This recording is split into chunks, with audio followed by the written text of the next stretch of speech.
अगर ये खबर छप गई या टेलीविजन चैनल पर दिख गया तो मोदी सरकार को इस्तीफा देना पड़ सकता है। देश में एक बड़ा राजनीतिक बवाल हो सकता है, लेकिन खबर नहीं छपेगी और न दिखेगी, न आपको बताया जाएगा कि इलेक्टोरल बॉन्ड के नाम से भारत में अब तक का सबसे बड़ा घोटाला साबित होने वाला है। जी हां, घोटाला मैं इसलिए कह रहा हूं क्योंकि इलेक्टोरल बॉन्ड के अगर आंकड़े को अगर आप देखेंगे और उसका विश्लेषण करेंगे तो पाएंगे कि चंदा दो और धंधा लो, मतलब साफ है।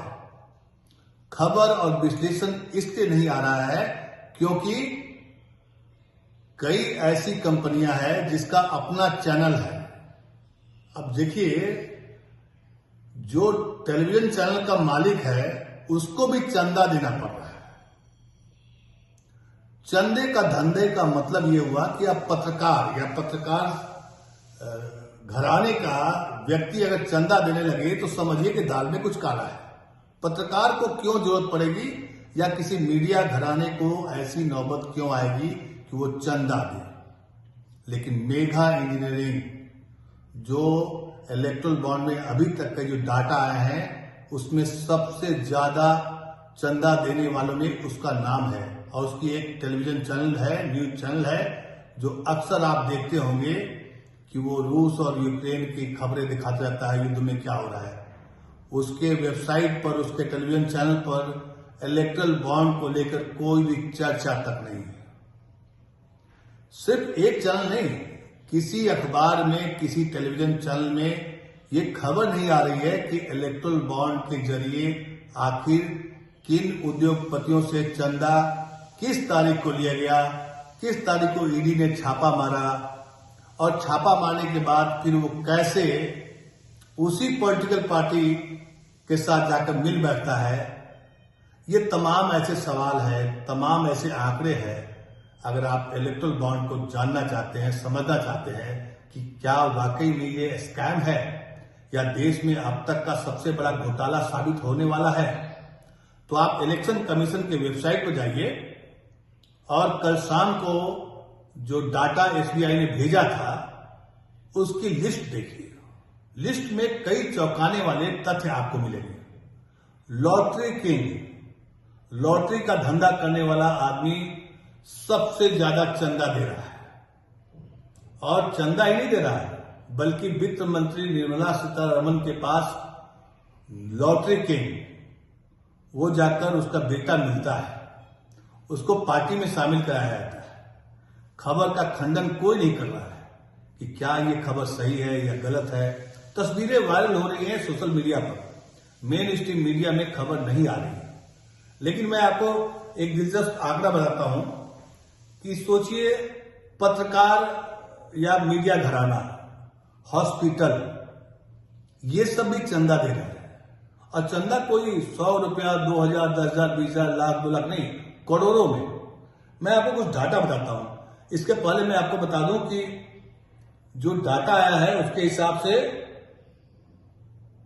चुनाव आयोग ने जो जारी किया है चुनावी बॉन्ड यानी इलेक्टोरल बॉन्ड, उसमें बीजेपी पहले नंबर पर है और बीजेपी ने कुल 60 अरब रुपए से अधिक के इलेक्टोरल बॉन्ड को भुनाया है, इनकैश किया है।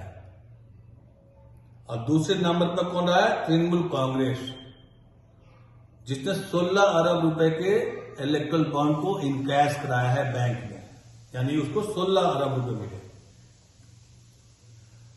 और सबसे ज्यादा इलेक्टोरल बॉन्ड कौन खरीदा है, किस कंपनी ने खरीदा है? तो future gaming and hotel services, lottery king. ये लॉटरी किंग का मालिक कौन है? म्यांमार से आता है और आकर के यहां पर लॉटरी का धंधा शुरू करता है। और धंधा कोई छोटा मोटा नहीं। सोचिए कि इस कंपनी ने कुल 1368 बॉन्ड खरीदे हैं फ्यूचर गेम वाला, जिसकी कीमत 13.6 अरब रुपए से अधिक है। 13 अरब से भी ज्यादा का चंदा एक लॉटरी किंग देता है। किसको देगा? जो सत्ता में रहेगी उसी को देगा ना। खैर, हालांकि इस धंधे में सभी लोग शामिल हैं, लेकिन सवाल सबसे ज्यादा बीजेपी पर उठेगा, उठ भी रहा है। खबर आपके पास नहीं पहुंच पा रही होगी क्योंकि मीडिया को बैन नहीं किया गया है, सिमट दिया गया है, सिमटा दिया गया है। अब टीवी चैनल का मालिक ही अगर चंदा दे रहा हो तो वो क्यों अपनी खबर बताएगा, क्यों बताएगा कि उसने चंदा क्यों दिया, किन परिस्थितियों में दिया। मैं आपको कुछ डाटा बता रहा हूं, सुनेंगे तो आप आश्चर्य में पड़ेंगे। आप जैसे एक कंपनी है quick supply chain private limited, इस कंपनी ने 10 करोड़ का प्रॉफिट कमाया, लेकिन चंदा कितना दिया? 410 करोड़ रुपए। 410 करोड़ रुपए चंदा दे रहा है। इस कंपनी का मालिक कौन है अभी इसका पूरा डिटेल नहीं आया है, सामने नहीं आया है, लेकिन छिटपुट खबरों के हिसाब से ये रिलायंस यानी अंबानी कंपनी, अंबानी ग्रुप से जुड़ा हुआ कंपनी बताई जा रही है। इसकी पुष्टि अभी नहीं हुई है। और देश का लॉटरी किंग जो है सबसे ज्यादा चंदा दिया है, और लॉटरी किंग के बेटे को बीजेपी में शामिल भी करा लिया गया है। और mega engineering and group firms उसने दिया है 1200 करोड़ रुपए। इसी का एक चैनल है TV9, अक्सर आप लोग देखते होंगे, युद्ध की खबरें खूब दिखाते रहता है।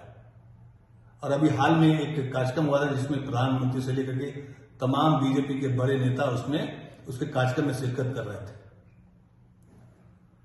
कहने का मतलब यह है कि इलेक्टोरल बॉन्ड अब तक का सबसे बड़ा स्कैम साबित होगा अगर सही ढंग से इसका विश्लेषण किया जाए और खबरें अगर देश को मालूम हो जाए, देश को पता चल जाए, तो शायद मोदी सरकार को इस्तीफा देना पड़ सकता है, क्योंकि सबसे ज्यादा उंगलियां मोदी सरकार और बीजेपी पर उठ रही है। ये खबर कोई नहीं बताएगा, लेकिन ये अगर आप जानना चाहते हैं, थोड़ी सी भी जानकारी चाहते हैं, अगर आपको मीडिया खबर नहीं दे रहा है, कोई बात नहीं। सुप्रीम कोर्ट ने डंडा बजाया है एसबीआई को। एसबीआई अभी भी टाल मटोल करने का खूब प्रयास कर रहा है। उसने इलेक्शन कमीशन को डाटा तो दे दिया, लेकिन कोडिंग नहीं बताई है कि किसने किसको दिया और किसने किसने इनकैश कराया, मतलब किसने बैंक में जमा कराया, उससे पैसा हासिल होगा। आज सुप्रीम कोर्ट ने फिर उसको डांटा है। अब बोला है कि आप नंबर दीजिए, माने पूरा डाटा दीजिए, ताकि देश के लोगों को पता चले कि गड़बड़ घोटाला कौन कर रहा है। यही सबसे बड़ी खबर है आज की तारीख।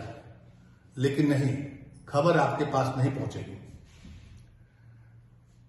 खबरें बहुत सारी हैं, जैसे स्टेट बैंक ऑफ इंडिया ने सुप्रीम कोर्ट को कल ही बताया था, मतलब कि जब उसको डांट पड़ी थी तो उसने बताया था कि कुल 22,217 इलेक्टोरल बॉन्ड बेचे गए थे,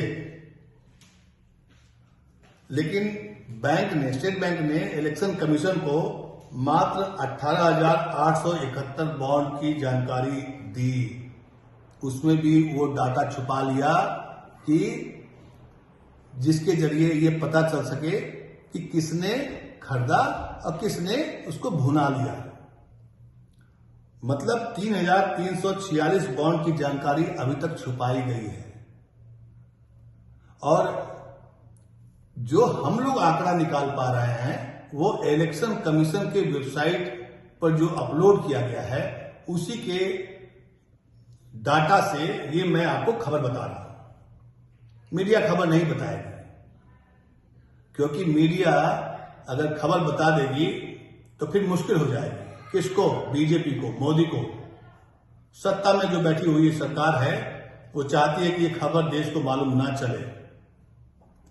इसलिए जब से इस मामले की सुनवाई सुप्रीम कोर्ट में चल रही है, बीजेपी के नेता शांत पड़े हैं, मुंह सिल लिए हैं।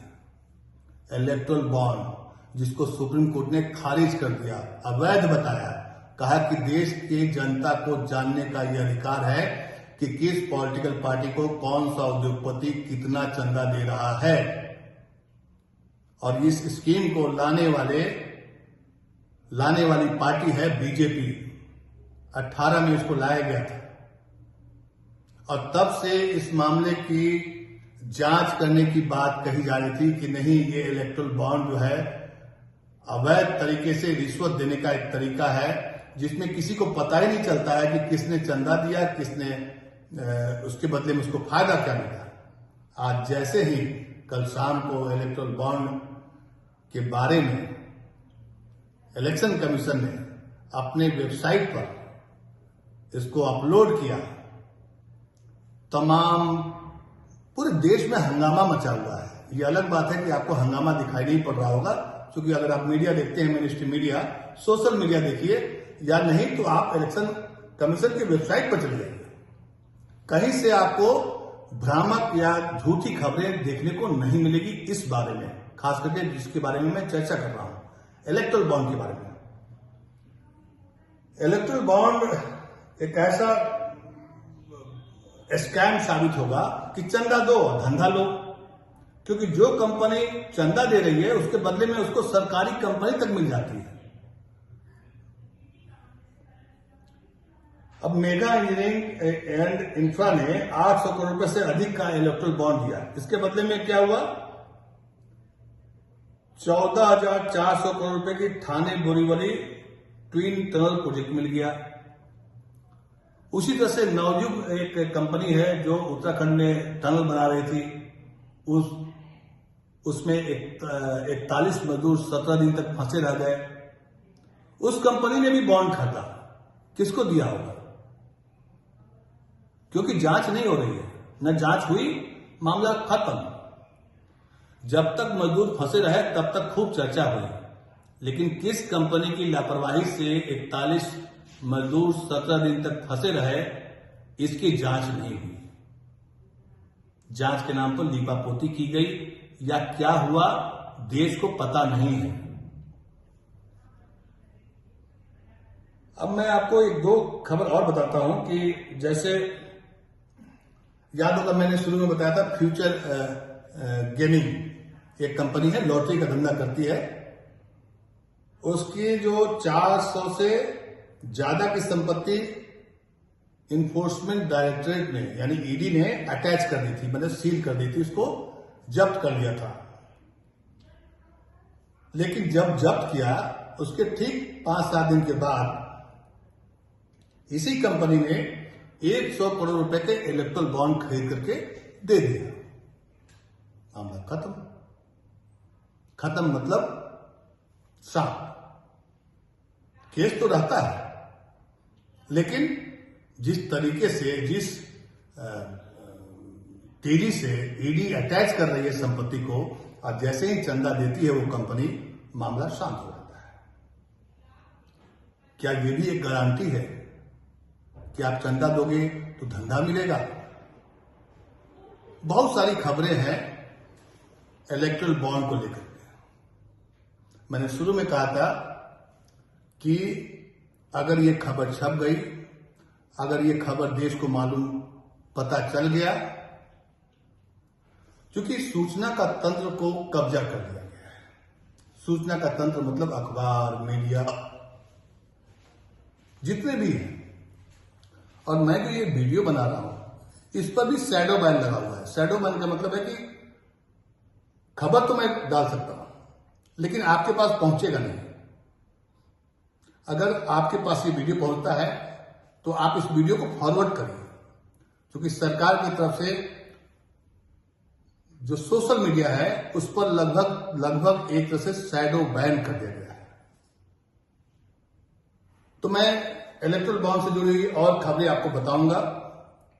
मैंने पहले बताया था कि इलेक्टोरल बॉन्ड का सही विश्लेषण, सही जांच हो जाए तो भारत का सबसे बड़ा घोटाला साबित हो सकता है।